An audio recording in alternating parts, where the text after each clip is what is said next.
WhatsApp बच्चा लोग, आज के सेशन में हम डिस्कस करने वाले हैं पॉलिनोमियल्स। जो बच्चे नए हैं अभी चैनल को सब्सक्राइब कर लो। आपको पता होना चाहिए कि इस चैनल पर आपके भैया हर वो टॉपिक, हर वो क्वेश्चन, हर वो चैप्टर लाने वाले हैं जो आपको क्लास 10th बोर्ड एग्जामिनेशन में 95% इवन 98% दिलाने के लिए सफिशिएंट हो। तो अभी फौरन से चैनल को सब्सक्राइब कर लो। और आज हम पॉलिनोमियल्स पढ़ेंगे। तो पॉलिनोमियल्स आपके दो चीजों से मिलकर बना होता है। वो दो चीजें क्या है? पहली चीज है आपकी वेरिएबल्स। पहली चीज है आपकी वेरिएबल्स, जैसे x, y, z एंड ये सभी वेरिएबल्स हैं। ऐसी वैल्यूज जो वेरी करती हैं, बदलती हैं, उनको वेरिएबल्स कहा जाता है। फॉर एग्जाम्पल एक स्क्वायर है, उस स्क्वायर की साइड है 2, तो इसका पैरामीटर क्या हो जाएगा? Obviously 4 into 2 8 units. लेकिन अगर इसकी साइड को मैं 4 कर दूं तो अब इसका पैरामीटर हो जाएगा 4 into 4 16 units. Is that clear? ठीक है।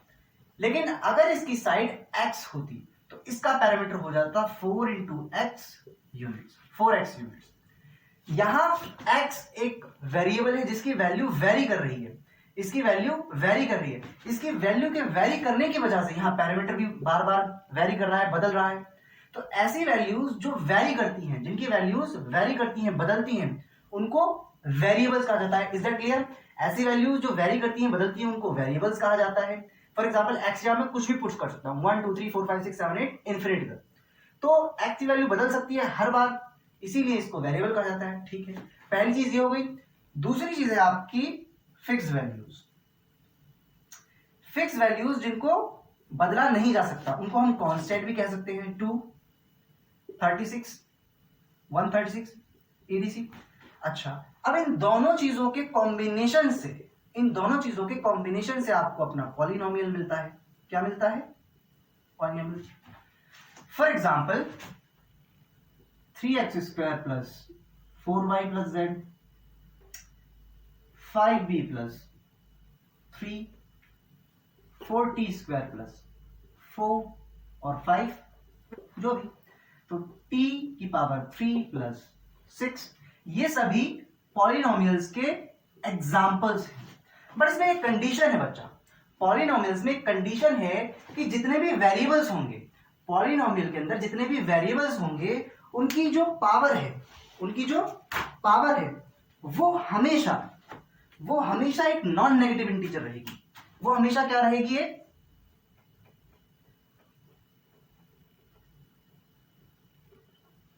Non negative integer. भाई इसका क्या मतलब है? नॉन नेगेटिव इंटीजर का मतलब है कि वो नेगेटिव नहीं हो सकती, नॉन नेगेटिव होनी चाहिए, नेगेटिव नहीं हो सकती, और इंटीजर होनी चाहिए। फॉर एग्जांपल x की पावर -5 प्लस 4x, x की पावर 1/2 प्लस t और √t प्लस 5 और 5/t प्लस x। ये सभी पॉलिनोमियल्स नहीं है। क्यों? यहां पर पावर माइनस में आ गई। पॉलिनोमियल में जो आपका वेरिएबल है उसकी पावर नॉन नेगेटिव होनी चाहिए, और इंटीजर मतलब नॉन नेगेटिव मतलब नेगेटिव नहीं हो सकती, तो ये भी एक पॉलिनोमियल नहीं है। यहां पर आपकी पावर जो है वो रेशियो में आ गई है, मतलब कि एक रैशनल नंबर है, इंटीजर होनी चाहिए, ये भी एक पॉलिनोमियल नहीं है। और यहां पर t जो आपका वेरिएबल है वो रूट में आ गया है। रूट का मतलब क्या होता है? t की पावर 1/2 ऑब्वियसली, तो यहां भी पावर रैशनल नंबर में आ गई, तो ये भी आपका पॉलिनोमियल नहीं है। और यहां पर आपका जो t है वो डिनोमिनेटर बन चुका है। अच्छा, कोई चीज अगर 1/t है उसको हम t-1 इस तरह लिख सकते हैं, हमने 9th में पढ़ा है। तो यहां भी पावर नेगेटिव आ गई, मतलब कि पॉलिनोमियल की पावर नेगेटिव नहीं हो सकती। पॉलिनोमियल की पावर नेगेटिव नहीं हो सकती। हमेशा जो पॉलिनोमियल है उसमें जितने भी वेरिएबल्स हैं उनकी पावर हमेशा नॉन नेगेटिव इंटीजर होनी चाहिए। क्या होनी चाहिए? Non negative integer. ठीक है, अभी हमने पढ़ा कि वेरिएबल्स ऐसी वैल्यूज हैं जो वेरी करती हैं, बदलती रहती हैं, और फिक्स वैल्यूज जो बदलती नहीं है, जिन्हें हम कांस्टेंट भी कह सकते हैं। अब इन दोनों के कॉम्बिनेशन से हमारा पॉलिनोमियल बनता है। बट पॉलिनोमियल में वेरिएबल्स जो होते हैं उनकी जो पावर है वो हमेशा नॉन नेगेटिव इंटीजर होनी चाहिए। क्या होनी चाहिए? नॉन नेगेटिव इंटीजर, ये याद रखना। ठीक है, इसके बाद आते हैं हम डिग्री पर। भाई डिग्री क्या होती है? किसी भी पॉलिनोमियल में जो हाईएस्ट पावर होती है वेरिएबल पर, उसको हम उस पॉलिनोमियल की डिग्री कहते हैं। जैसे x की पावर 56 प्लस t की पावर 136 प्लस z की पावर 500। अब यहां पर तीन वेरिएबल हैं, पहला x, दूसरा t, फिर z। बट यहां पर पावर यूज हुई है आपकी 56 और यहां पर वेरिएबल के ऊपर पावर है 136 और यहां पर z के ऊपर पावर है जो कि थर्ड वेरिएबल है 500। तो हाईएस्ट पावर ऑन वेरिएबल हमको 500 दिखती है। तो अगर बात करें इस पॉलिनोमियल की डिग्री की तो वो हो जाएगी आपकी 500।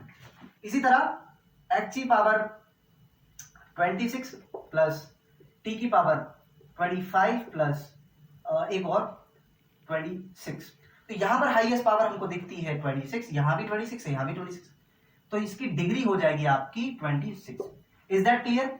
Is that clear? मतलब कि degree highest power on variable होती है किसी भी पॉलिनोमियल में।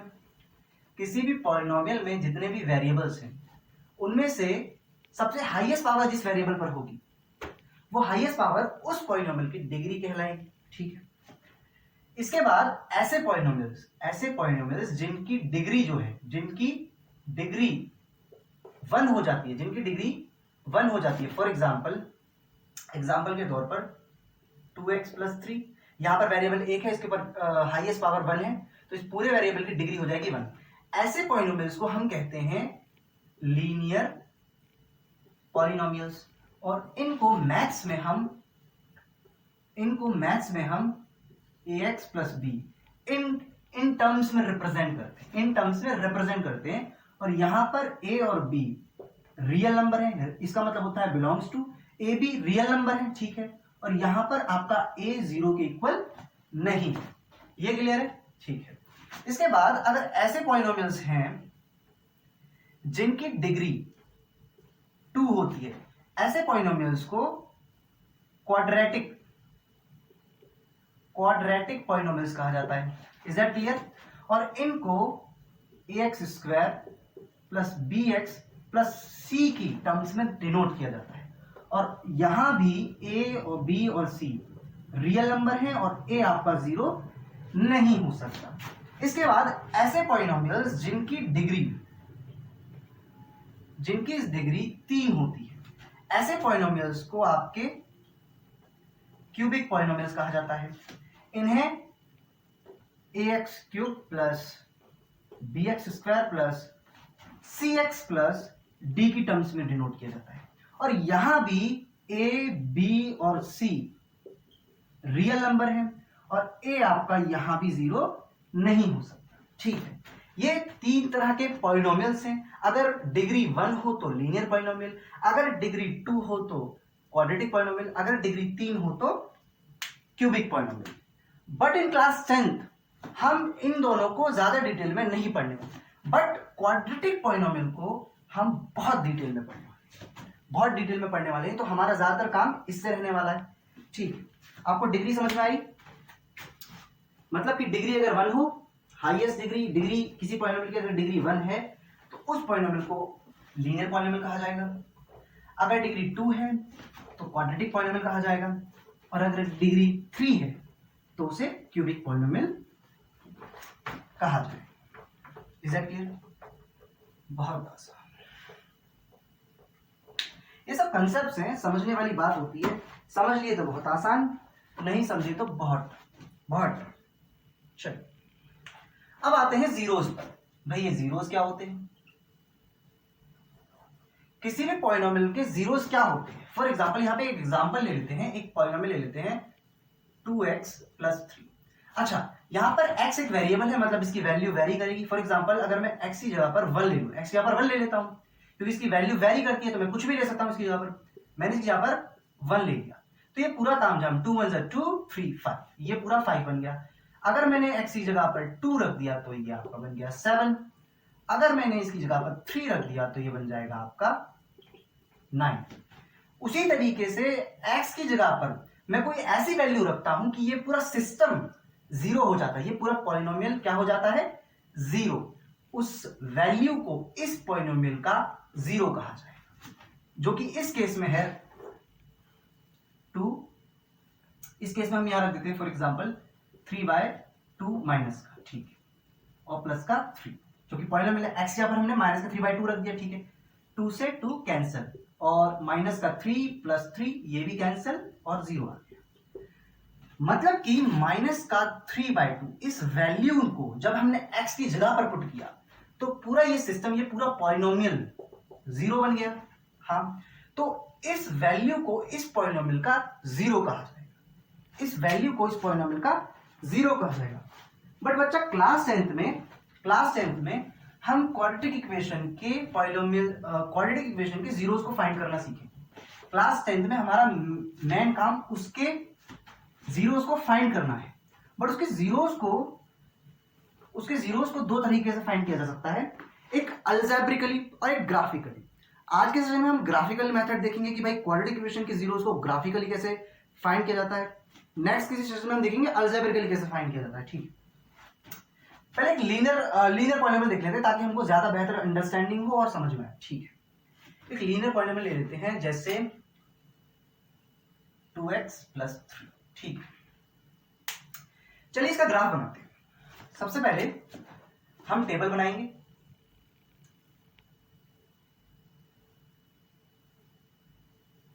यहां x की वैल्यूज और यहां आपके पॉलिनोमियल्स की वैल्यूज, ओके। हम कोई दो लेंगे, चलो सबसे पहले x की जगह पर कुछ पुट करते हैं। सबसे पहले हम x की जगह पर कुछ पुट करते हैं, ठीक है। हम x की जगह पर सबसे पहले रखते हैं 0। इस पूरे को हम y मान लेते हैं, ये जो y वाली टर्म्स में, ठीक है। इस x की जगह पे हम रख देते हैं 0, तो हमको मिलेगा 2 0 फिनिश हो जाएगा, तो हमको 3 मिलता है। मतलब कि अगर मैं x की जगह पर 0 रखता हूं तो ये पूरा सिस्टम 3 बन जाएगा, ठीक है। इसके बाद अगर मैं x की जगह पर माइनस का 2 रखता हूं तो ये पूरा सिस्टम क्या हो जाएगा, 2 2 4, माइनस का 4 प्लस 3, ये आ जाएगा माइनस का 1। Is that clear? ये पूरा y है, तो ये -1 आ गई वैल्यू। इसका मतलब अगर मैं x की जगह पर -2 रखता हूं तो मुझे वैल्यू मिलती है इस पूरे सिस्टम की -1। अब इसका ग्राफ बनाते हैं। चलो, ग्राफ तो हमने पढ़ा हुआ है क्लास 9th में, ठीक। ये ग्राफ होता है, इसमें आपका जो ये एक्सिस है इसको कहा जाता है आपकी y एक्सिस, और ये जो एक्सिस होती है इसे x एक्सिस कहा जाता है, ऑब्वियसली सबको पता है, ठीक। तो ये होता है 1 2 3 4, यहां होती है आपकी 1 2 3, यहां आपकी -1 -2 -3, और यहां भी -1 -2 और -3, ठीक। अब यहां देखिए, यहां पर हमें x की वैल्यू मिली है 0 और 3। इसको हम कोऑर्डिनेट्स के रूप में लिख सकते हैं। कोऑर्डिनेट्स इस तरीके से लिखे जाते हैं, तो यहां x की वैल्यू है 0 और y की वैल्यू है 3। इसी तरह एक और कोऑर्डिनेट है हमारे पास, -2 एंड -1। अब इसको हम ग्राफ पर नोट करते हैं। चलिए, एक है हमारा 0,3, मतलब x की वैल्यू क्या है यहां पर 0, x की वैल्यू मतलब x वाली लाइन की, x वाली लाइन की वैल्यू 0 यहां पर है, ठीक है। उसके बाद y की वैल्यू है 3, y की वैल्यू 3, तो 1 2 3, इस पॉइंट की बात चल रही है, इस पॉइंट की बात चल रही है, ठीक है। दूसरे पॉइंट में -2 एंड -1, मतलब कि x का -2 एंड y का -1 यहां से, और ये y का -1, तो ये मिलते हैं इस पॉइंट पर, इस पॉइंट की बात चल रही है, ठीक है। अब इन दोनों पॉइंटों को हम मिला देते हैं, ठीक है। तो एक स्ट्रेट लाइन बनी है। लीनियर पॉलिनोमियल जब हम ग्राफ पे डिनोट करते हैं तो हमेशा एक स्ट्रेट लाइन बनती है, ठीक है। अब यहां एक चीज नोटिस कीजिए कि ये जो स्ट्रेट लाइन है ये एक्स एक्सिस को इस पॉइंट पर कट करती है। ये पॉइंट क्या है भाई, ये पॉइंट है आपका -1.5। Is that clear? -1.5। इस पॉइंट के कोऑर्डिनेट्स क्या है, इस पॉइंट के कोऑर्डिनेट्स हैं आपके -1.5, 0। y की वैल्यू क्या है 0, ठीक है।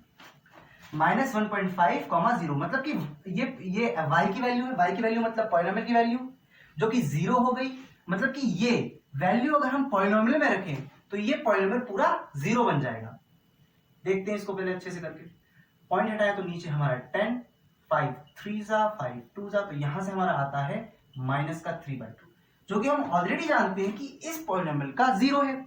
मतलब कि ग्राफिकल मेथड से, अभी हमने अलजेब्रिक लीनियर पॉलिनोमियल के जीरोस को फाइंड करने का अलजेब्रिक मेथड तो पीछे ही देखा था, बट यहां हमने ग्राफिकल मेथड भी देखा कि किस तरीके से एक लीनियर पॉलिनोमियल के जीरो को फाइंड किया जा सकता है। ठीक है, अब इसके बाद आते हैं हम एक क्वाड्रेटिक पॉलिनोमियल लेकर क्वाड्रेटिक पॉलिनोमियल के जीरोस को फाइंड करने का ट्राई करते हैं ग्राफिकल।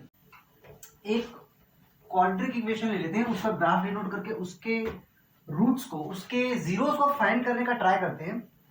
चलिए एक क्वाड्रेटिक पॉलिनोमियल ले लेते हैं, जैसे x² माइनस 3x माइनस 4, इसका ग्राफ बनाने का ट्राई करते हैं। ठीक है, सबसे पहले इसका टेबल बनाते हैं, या इसको पूरे को y मान लेते हैं, यहां आपकी x की वैल्यूज, यहां आपकी y की वैल्यूज, मतलब कि x की जगह पर हम कुछ वैल्यूज रखेंगे और हमें y की कुछ वैल्यूज मिलेंगी, मतलब पॉलिनोमियल को सॉल्व करके हमको कुछ वैल्यूज मिलेंगी, फिर हमको कोऑर्डिनेट्स मिलेंगे जिसको हम ग्राफ पर रिप्रेजेंट करेंगे और देखेंगे कि क्वाड्रेटिक इक्वेशन का ग्राफ कैसा होता है, उस ग्राफ के जरिए हम कैसे क्वाड्रेटिक इक्वेशन के जीरोस को फाइंड कर सकते हैं। ठीक है, तो रैंडमली कुछ वैल्यूज पुट करते हैं, -2, -2, 0, 1 एंड 3, 5। इन वैल्यूज को पुट करते हैं रैंडमली एंड इस पॉलिनोमियल को देखते हैं इसकी वैल्यूज क्या आती है। ठीक है, इसकी वैल्यूज क्या आती है, फॉर एग्जाम्पल सबसे पहले पॉलिनोमियल ले लेते हैं x² माइनस 3x माइनस 4।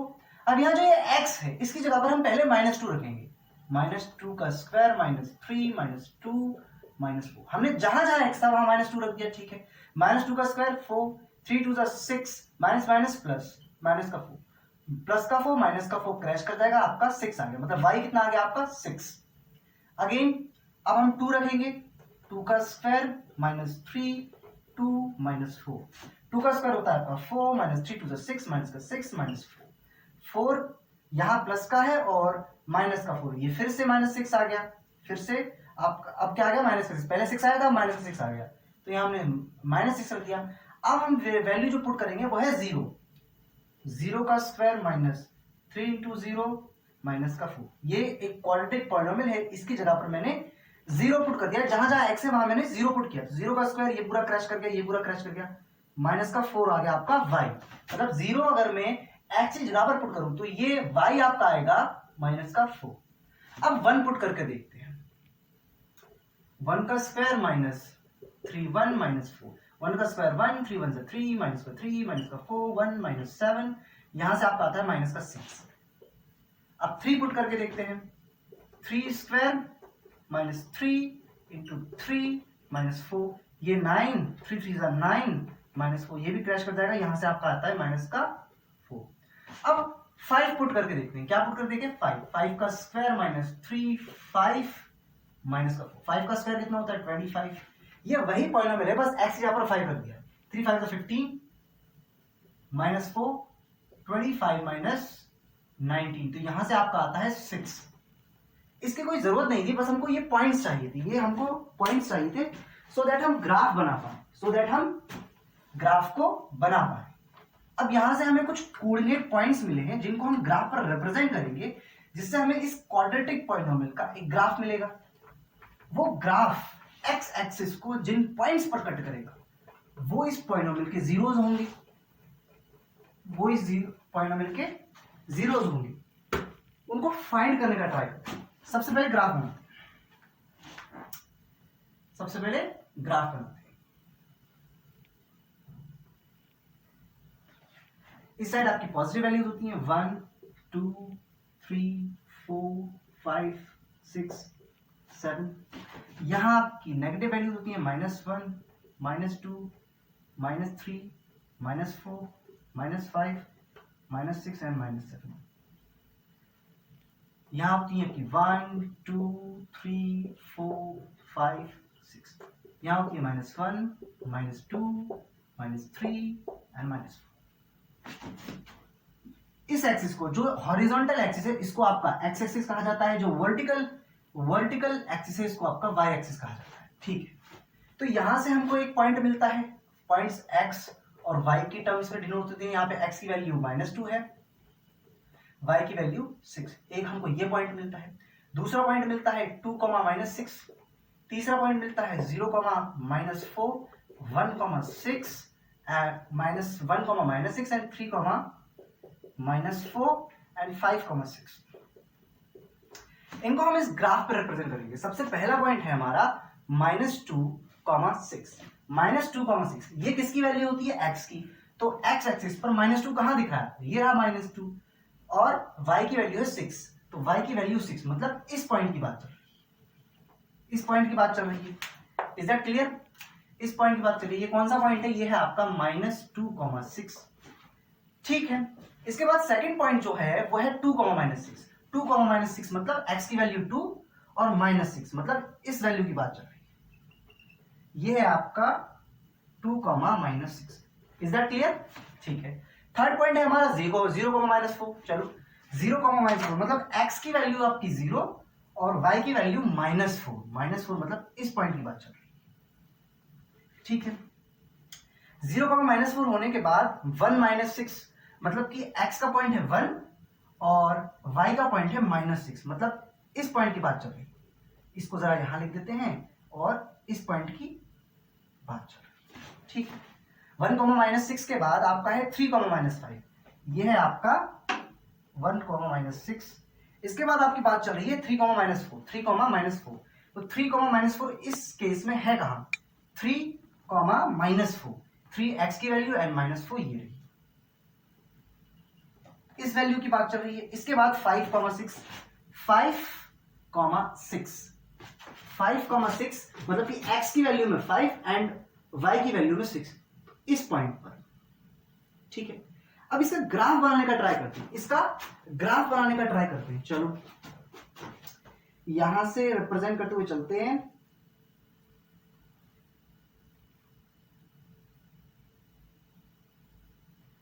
ये ग्राफ बनता है। ठीक है, अब ये ग्राफ एक्स एक्सिस को किन पॉइंट्स पर कट कर रहा है? एक तो ये पॉइंट है और एक ये पॉइंट है।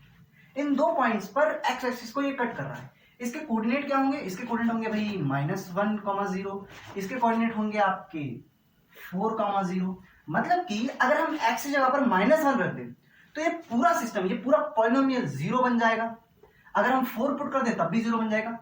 एक बार चेक करते हैं, एक बार चेक करके देखते हैं कि ये जो वैल्यूज हैं, जिन पॉइंट्स पर ग्राफ एक्स एक्सिस को कट कर रहा है, वो एक्चुअल में जीरोज है भी या नहीं। चलो सबसे पहले x² - 3x - 4 = 1। ठीक, x की जगह पर मैंने वैल्यू रखी -1 का स्क्वायर 3 - 1 - 4 -1 का स्क्वायर 1 3 1 जा 3 माइनस प्लस -4 4 - 4 0। अच्छा यहां से तो 0 आ गया। अब 4 रख के देखते हैं। 4 का स्क्वायर -3 4 -4 4 का स्क्वायर है तो 4 का स्क्वायर होता है आपका 16। 3 4 जा 12 माइनस का 12 माइनस का 4 16 - 16 = 0। मतलब कि इन वैल्यूज को अगर मैं इस पॉलिनोमियल में पुट करता हूं तो पूरा पॉलिनोमियल 0 बन जाता है। मतलब कि -1 और 4 इस पॉलिनोमियल के जीरोस कहलाए जाएंगे। क्या कहलाए जाएंगे? इस पॉलिनोमियल के जीरोस कहलाए जाएंगे। क्या कहलाए जाएंगे? जीरोस। ठीक है, इसका मतलब हमें यह पता चलता है कि किसी भी पॉलिनोमियल का जो ग्राफ होता है वो एक्स एक्सिस को जिस पॉइंट पर कट करता है उस पॉइंट के कोऑर्डिनेट का एक्स कोऑर्डिनेट इस पॉलिनोमियल का 0 होता है।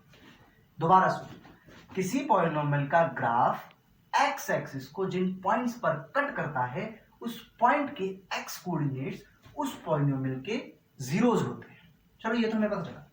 रही बात क्वाड्रेटिक पॉलिनोमियल की, इसका ग्राफ हमें पता चला कुछ ऐसा बनता है, कर्व लाइक, या तो ऐसा बनेगा या फिर ऐसा बनेगा। इसको हम बोलते हैं पैराबोला। ये जो कर्व लाइक स्ट्रक्चर्स होते हैं इसको हम पैराबोला बोलते हैं। ठीक है, और इस ग्राफ से हमें यह भी पता चला कि क्वाड्रेटिक इक्वेशन के दो जीरोस हो सकते हैं।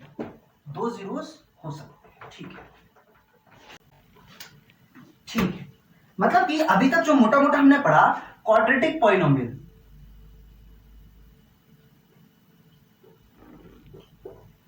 क्वाड्रेटिक पॉलिनोमियल के बारे में हमने जो मोटा मोटा पढ़ा, हमें ये पता चला कि इसका ग्राफ या तो इस तरीके का होगा, इस केस में ये ग्राफ 2 पॉइंट्स को कट करेगा, इस केस में ग्राफ 2 पॉइंट्स को कट करेगा, जैसे एक पॉइंट है ए और एक पॉइंट है ए नॉट, ठीक है, इन 2 पॉइंट्स पर क्लियर कट करेगा और इसके 2 जीरोज होंगे, ठीक है। इसके बाद या तो इसका ग्राफ ऐसा बनेगा, अगेन 2 पॉइंट्स पर कट करेगा ए और ए नॉट, अगेन 2 जीरोज होंगे। लेकिन यहां एक और पॉसिबिलिटी है कि इसका ग्राफ कुछ इस तरीके का भी हो सकता है, जो कि एक्स एक्सिस को टच करते हुए निकल जाए। यहां पर ये जो पॉइंट है, यहां पर ए और ए नॉट दोनों मर्ज हो गए, मतलब कि ए और ए नॉट दोनों इक्वल है, और इस केस में इस पॉलिनोमियल का एक जीरोज है, ठीक है। इसके बाद चौथी पॉसिबिलिटी है कि ग्राफ कुछ ऐसा होगा, यहां भी पॉइंट ए और ए नॉट इक्वल हो चुके हैं और यहां भी आपका एक जीरो है। बट कुछ पॉसिबिलिटीज ऐसी भी हैं जिनमें ग्राफ ऐसा हो सकता है, ग्राफ ऐसा भी हो सकता है। यहां पर ये एक्स एक्सिस को कट नहीं करता, इसका मतलब यहां पर इस पॉलिनोमियल के जीरोज, अभी कैसा ही पॉलिनोमियल हो उसका ग्राफ है ये, अब उसके जो पॉलिनोमियल के जीरोज हैं वो हो जाएंगे कोई जीरो नहीं, इस केस में भी कोई जीरो नहीं है, ठीक है। ये हमें समझ में आया, ये हमें समझ में आया। मतलब कि मोटा मोटा जो हमने पढ़ा उससे हमें ये समझ में आता है कि जो एक क्वाड्रेटिक पॉलिनोमियल है, एक क्वाड्रेटिक पॉलिनोमियल है, उसके मैक्सिमम 2 जीरोज हो सकते हैं, जो कि इन केस में बनेंगे। या तो एक जीरो हो सकता है अगर दोनों मर्ज हो जाए, एक ही पॉइंट पर टच करते हुए निकल जाए ग्राफ, ठीक है, इस तरीके से या इस तरीके से, या फिर ग्राफ बिना टच करे निकल सकता है, नो जीरोज, ठीक है। मैक्सिमम 2 जीरोज हो सकते हैं क्वाड्रेटिक इक्वेशन, ठीक है। इसके बाद एक क्वेश्चन देख लेते हैं, एक क्वेश्चन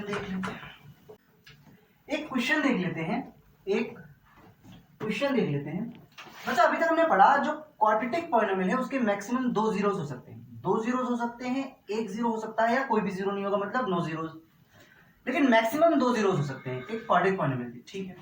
एक क्वेश्चन देख लेते हैं, एक पॉलिनोमियल ले लेते हैं px, ठीक है, एक पॉलिनोमियल ले लेते हैं px, कुछ ग्राफ्स ले लेते हैं इस पॉलिनोमियल के।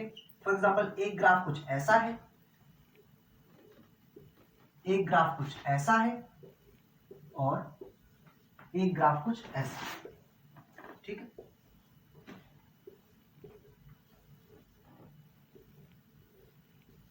ठीक, इन सभी 6 केसेस में, इन सभी 6 ग्राफ्स के जरिए हम पॉलिनोमियल के जीरोस को फाइंड कर सकते हैं। याद करो कि जो ग्राफ होता है किसी भी पॉलिनोमियल का, जो ग्राफ होता है वो एक्स एक्सिस को, इस लाइन को, इस हॉरिजॉन्टल लाइन को जिन पॉइंट्स पर कट करता है, एक्स एक्सिस को जिन पॉइंट्स पर कट करता है, उस पॉइंट के एक्स कोऑर्डिनेट उस पॉलिनोमियल के जीरोस होते हैं, ये हमने पढ़ा, ठीक है। इसका मतलब अगर ये ग्राफ एक्स एक्सिस को कट करेगा तो हमें पता चल जाएगा कि भाई कितनी बार कट कर रहा है उतने ही जीरोस होंगे। फॉर एग्जांपल इस केस में कोई जीरो नहीं, नो जीरोस, इस केस में एक बार कट कर रहा है तो एक जीरोस है ओनली, इस केस में आपका ये 3 बार कट कर रहा है तो कितने जीरोस होंगे, 3 जीरोस। इस केस में ये सिर्फ एक बार कट कर रहा है तो एक जीरोस, बट इस केस में 1 2 3 4 बार कट करता है तो 4 जीरोस होंगे, और इस केस में ग्राफ एक्स एक्सिस को एक भी बार कट नहीं कर रहा है, इसका मतलब नो जीरोस। बच्चा हमने आज के सेशन में पढ़ा कि किस तरह हम ग्राफिकल मेथड के किसी भी पॉलिनोमियल के जीरोस को फाइंड कर सकते हैं। क्वाड्रेटिक इक्वेशन के जीरोस को फाइंड करना सीखा ग्राफिकल मेथड से, जो कि हमारे सिलेबस में था। हमारे सिलेबस में क्वाड्रेटिक इक्वेशन के रूट्स को फाइंड करना, जीरोस को फाइंड करना अलजेब्रिक मेथड से भी है, जो हम किसी नेक्स्ट सेशन में करेंगे। आज के सेशन में बस इतना ही। हाँ, सबसे इंपॉर्टेंट बात, चैनल को अभी सब्सक्राइब कर लो। बच्चा आपको पता होना चाहिए कि इस चैनल पर सभी चैप्टर, सभी टॉपिक्स आने वाले हैं, तो अगर आप चैनल को सब्सक्राइब कर लोगे तो आप उसका बेनिफिट उठा पाओगे। बेल आइकन को जरूर से प्रेस कर लेना ताकि सेशन अपलोड होते ही सबसे पहले आपको नोटिफिकेशन आए और सबसे पहले आप सेशन को देख पाओ, उसका बेनिफिट ले पाओ। आपको ये पता होना चाहिए कि आपके भैया लास्ट मोमेंट तक आपका साथ देने वाले, लास्ट एग्जाम तक आपको पढ़ाने वाले। आज के लिए इतना ही, मिलते हैं नेक्स्ट सेशन में, तब तक के लिए विश यू ऑल।